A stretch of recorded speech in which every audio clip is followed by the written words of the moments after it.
Welcome to another episode of the Candid Couch, you guys. I'm here with my beautiful wife, Mariah. What's up, everybody, and welcome to another episode.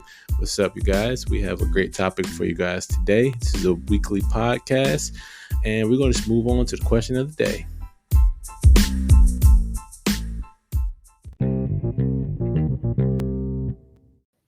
All right, the question of the day. Would you rather be loved, respected, or admired? What do you think? All three. All three. But if I had to choose one,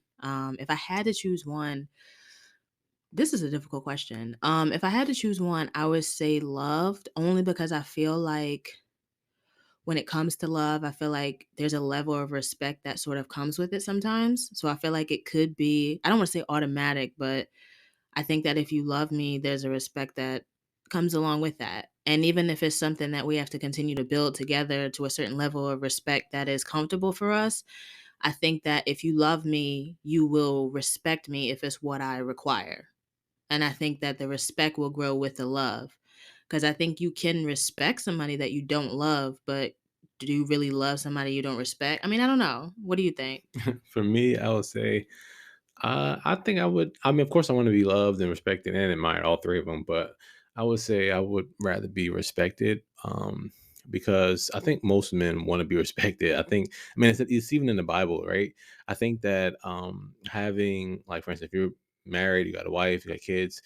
I mean, yeah, of course you want the love, but like if they don't respect you, they're walking all over you. It's not really a good feeling. It doesn't make you feel like a man. So I would say respected, or it does not even your family, anybody, people you work with, I mean, your friends, anybody. I mean, I think being respected for me is very important. So kind of just shows like, okay, for instance, like, okay, I know not to do certain things in front of him because, I have this certain respect for him, or I'll talk a certain way or whatnot. But I think respected is for me.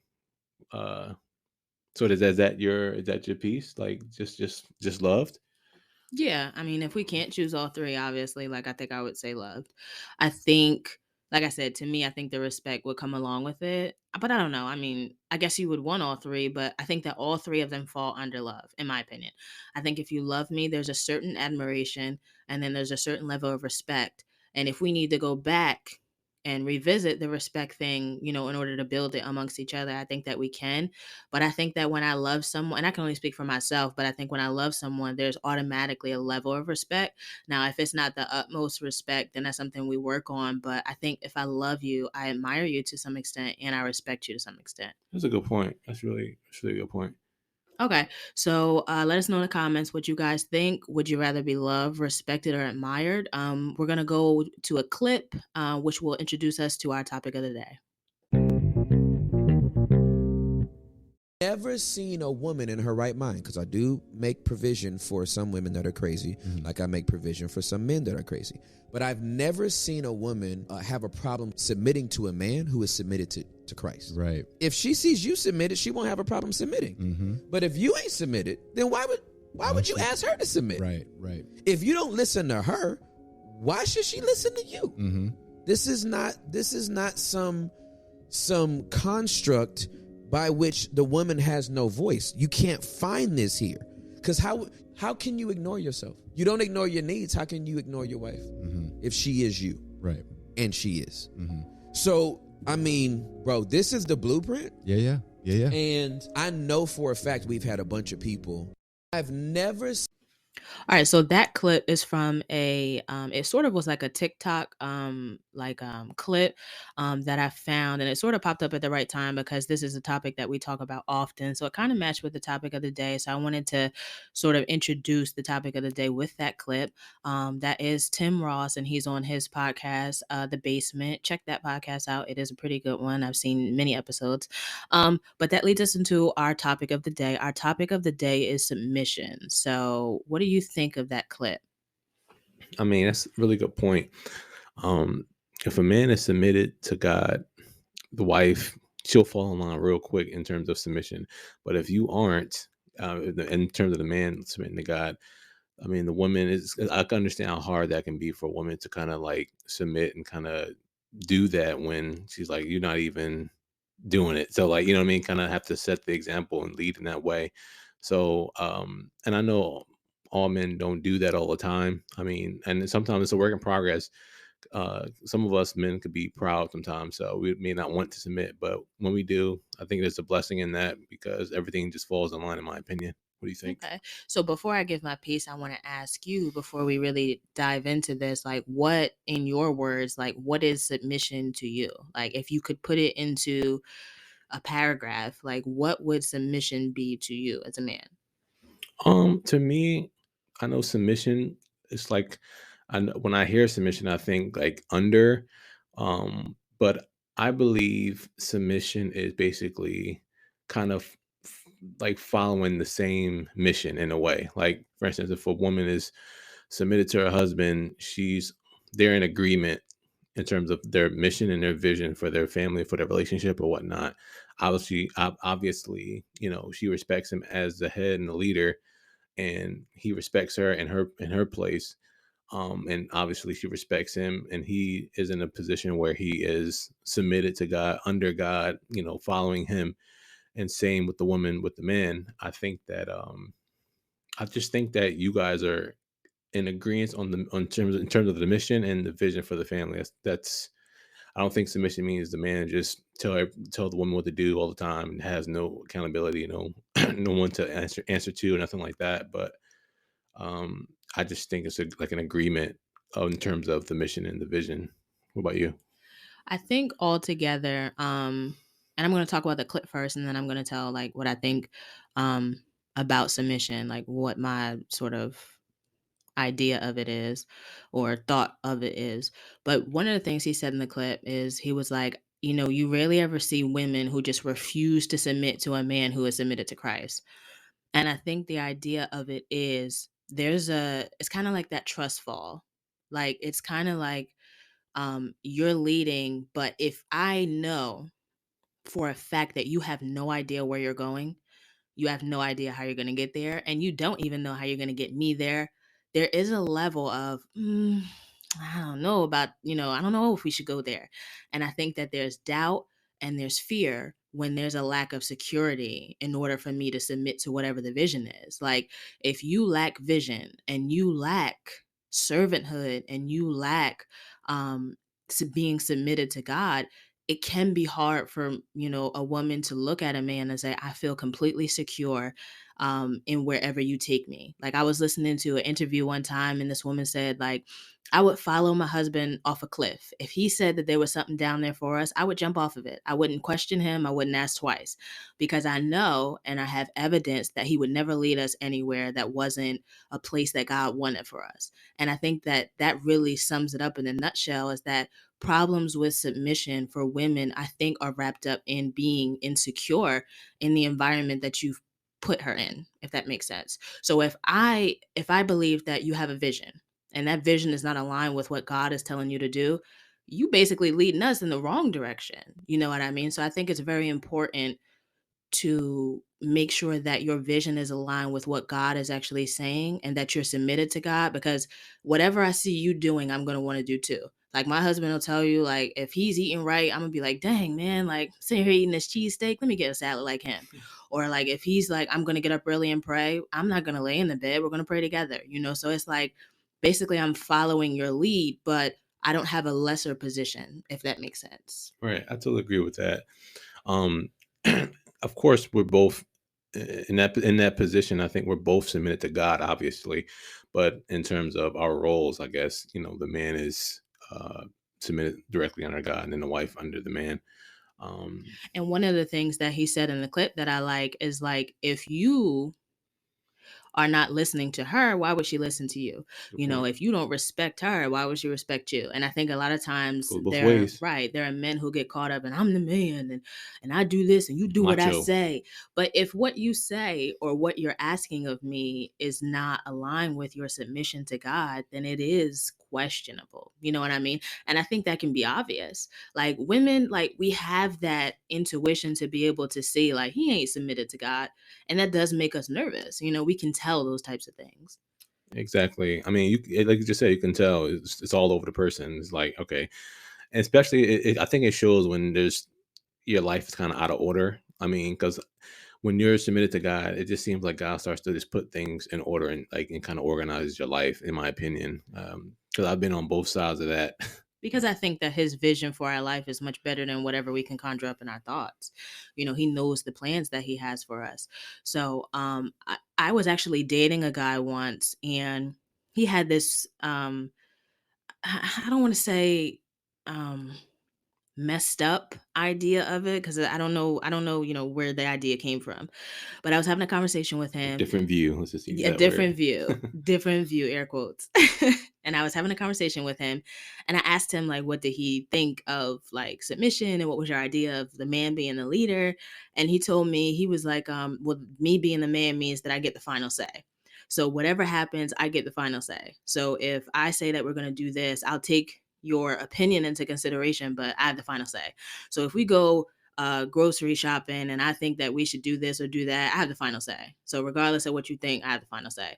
If we buy a house and it comes down to the furniture, if I want that couch and I think the couch is best for us, I think I have the final say. I'll take what you say into consideration, but I think that I have the final say. And that Huge that's turn off. definitely, yeah, that's definitely not what submission actually is. Yeah, you're absolutely right. Like we just said a second ago, it's just coming into agreement and just the woman, just walking down that path with the man in terms of what their mission is and vision. She's the helper. She's helping the man in terms of where they're going. So yeah, And I think that goes back to really what submission is. It is to be under a mission. So if you say, we are going to live a mentally healthier lifestyle, that is the vision I have for this family. I'm going to sign up for therapy. I want you to sign up for therapy. You have a vision and you are asking me to execute that vision with you. That's leadership. That is a vision being fulfilled, right? So right. if you say, I want us to be more financially stable, I came up with a budget, tell me what you think, this is what we should do, and this is what the outcome will be. You are basically asking me to fall under the mission and help you execute so that we can get to wherever this leads us. So there's a negative connotation with submission because I think society has placed it on women to, like, you do what he says, he makes the calls, you do what he says, you listen to whatever it is that he wants, you cater to him. But I don't really think that we talk enough about what it actually is and what it actually means, especially in a marriage. I mean, it's a partnership. You lead, I follow, and we submit to God together. Exactly. That's such a good point. Um, I wanted to move to the next point. So what submission actually is versus societal views. Like, what do you think about that? I mean, that's kind of what I was just touching on, like where society says that submission is you listen to him, you do what he says, you Oh yeah, cater to right, his right, right, needs, right. versus like what it actually is, which is, like I said, you have a vision, which is the vision is the mission, right? We are both falling underneath the mission. We are both being led by God to fulfill this vision. And you are depending on me to be your help in executing that vision, if that makes sense. Right. And another point too, I think society and culture now is kind of, my opinion, I think society right now is kind of pushing this kind of position in women where they don't need to kind of be submitted to a man. And I'm not saying like in a sense of they don't need to have someone tell them what to do and boss them around or anything like that. But in terms of like the order of things, I think the culture is kind of going against what I guess God designed in terms of submission. Um, I just think that is happening now. And I think that if we kind of just fall in line with what God had planned originally, I think we all be blessed, in my opinion. I think it'll make it a lot easier for us. I really do. So another thing I wanted to talk about is honor. Like, I know that it's a big thing for men to receive from women, and I know that there are a lot of societal views and a lot of. I mean, I think as generations change, the definition of honor can be skewed. I think depending on who you ask and what generation you speak to, I think it may be different. And I think in today's culture, we take certain things that may have been different in another generation and we sort of make it more beneficial to us. Um, and I think that today's culture, submission is a negative thing. because things like leadership, honor, respect, leadership, submission in general, I think that those things are attached to some type Negative. of, yeah, negative, like oppression, like the You can't woman. hold me down. Right. But if you really understand what a healthy partnership looks like, I think that submission comes naturally. I think that it is something you don't have to wrestle with when there is a ebb and flow of partnership, and that you are consistently executing a vision. So to me, and I'm going to ask you this too, so think of your answer. But to me, honor is respect, appreciation, and consideration. Before I make any move, I'm going to honor you with my appreciation, my respect, and my consideration. Would he appreciate if I did this? Would he appreciate if I said this? If I do this, is it against the vision of our family? Is it against the execution that we're trying to plan out? Is it against our progress and our prosperity in our home and in our careers and in our finances, in our relationship with God and our parenting? Any move that I make, I have to think about, does it or does it not honor what we have with God, our agreement with God? I mean, so what do you think? I mean, that's those. I mean, that's a lot of you hit a lot of good points. I totally agree with what you said about the honor. And if for me, I would say honor on my end would be considering you. Like, like I know you come home around 5 something, considering you or honoring you would be like, maybe I can cook dinner so she don't have to when she comes home, or because considering the fact that you might be tired, or getting you some flowers or something, like just show appreciation of the what you've done, or even just for who you are, in my life.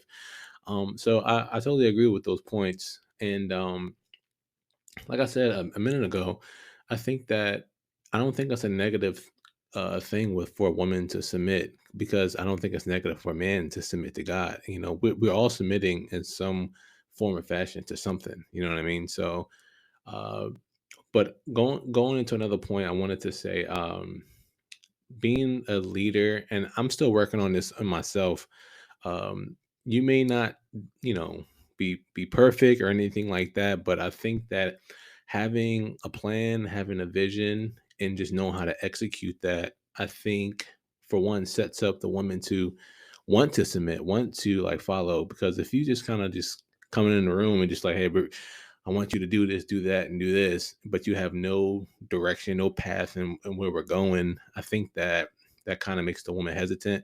And I think women naturally want to trust, but I think because of a lot of negative experiences, and I know a lot of women who've had a lot of negative experiences, trust is very hard.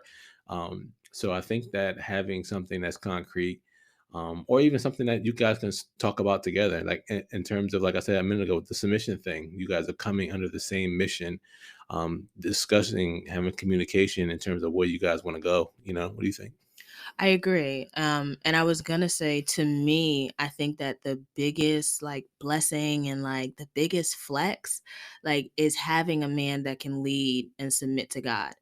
And I think for a man, I think a woman who can really fall into execution, and a woman who can really like make that vision come to pass with you, like, that's the biggest flex. That's the biggest, your biggest investment is your spouse. This is the person you're doing life with. So what does that life look like, you know? It's also like, if you think about it, it's like a lifelong project, because like if you work and you have a project, there's a deadline. Like, okay, at this deadline, we need this to be completed, and we move on to something else. But with this, like, you have a vision.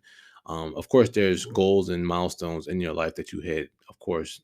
But in terms of there's no deadline, in terms of it's a continual project, in terms of bettering each other, better kind of following new vision, new plans. It's just a constant journey, in my opinion. What do you think? And I think it is, like you said, like building a house, because if the man has the vision, he has the layout, and he says, this is what I want the house to look like. Architect. Right. This is what I want the house to look like. And I want you to help me to make it look like this. Right.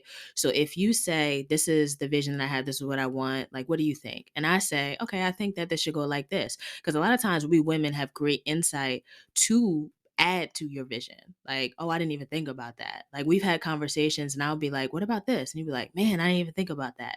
So I Mhm. think that the reason that men and women are different is because we complement each other. Mhm. So this whole new societal thing, I don't need no man or I don't need no woman. I'm just going to, no, we were created for each other. Everything about us is for each other. So there is no, I can do life without them or I can do life without her or I don't need, no, it wasn't designed that way. And I'm not saying it's impossible because you can, but I think that the vision can be better if we are both on one accord with God and we realize that we do have things that one another needs, but we also have things that one another benefit from.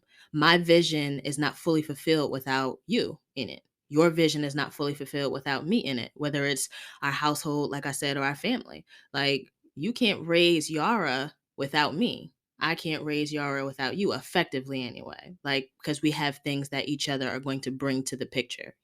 Exactly. It's a team effort, and it's always been a team effort ever since Adam and Eve. I mean, we're supposed to be working as a team. I mean, and I'm supposed to be leading, and you're supposed to be helping and moving along the plan that God has for us along. You know what I mean?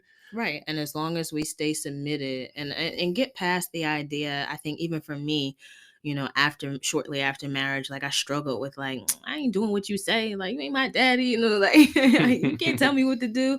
And you really sort of grow into and even for you with maturity, it comes to I'm not telling you what to do, or I'm not telling you what you should do, but this is the vision. This is what I need for you to help me execute. And that is not do this and do that. And I said this and you do that. That's not even what it is at all. That's not what it is. And there are things that you may be better at executing. There are things that I may be better at executing. There are plenty of households where the man makes the money and the woman pays all the bills. Maybe they are not organized. Maybe they will forget about paying the bill and they'll be behind. Like, it's an ebb and flow of we are taking our good characteristics, we are taking the things that we are strong in, we put them together, and at the end we have a common goal and we reach that goal. Right. That's a very good point.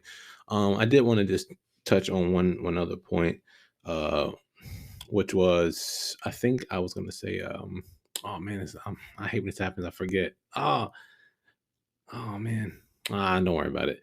Well, thank you guys for joining us for this I topic. hope it comes back to you. Yeah, I I don't really want to wanted to leave hit. us on a cliffhanger. I know. I really wanted to. What was it about? Oh man, when you were talking, it came and then it just went away.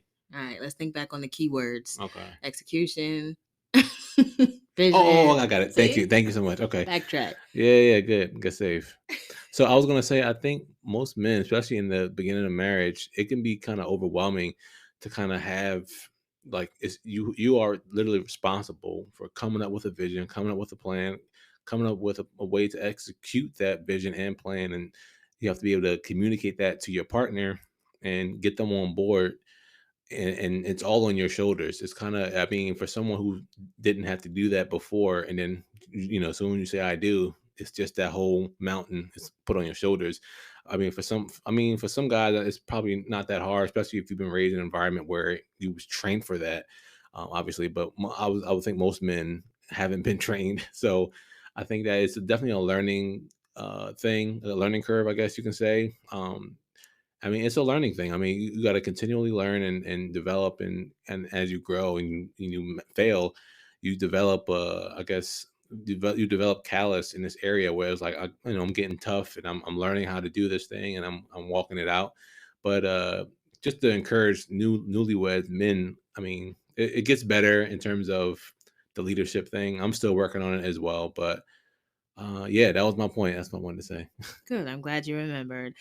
Do us a favor and stick with us. We do want to end off on another clip. This was too perfect not to put into the podcast. But this is from another podcast, Real Love Scenario. It was another thing that was sort of going viral, I think on Instagram, but it does sum up like the idea of submission that they have on their podcast. And I thought it was perfect. So we're going to end off with that. And then we're going to go ahead and close out.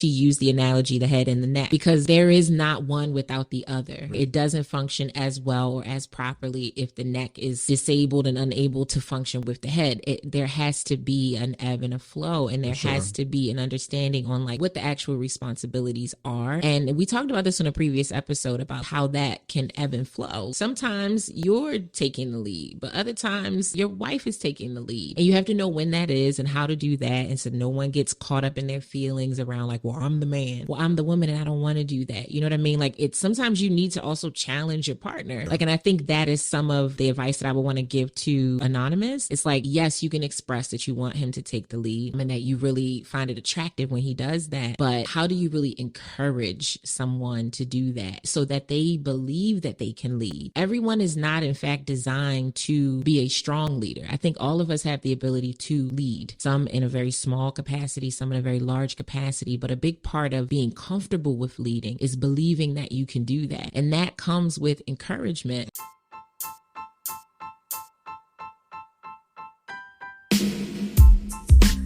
All right, that's all we got for you guys today. Thank you guys so much for tuning in with us for another episode. Please subscribe to the channel on YouTube at the Candid Couch Podcast. Please also listen to us. We are streaming on Spotify and Anchor, and please follow us.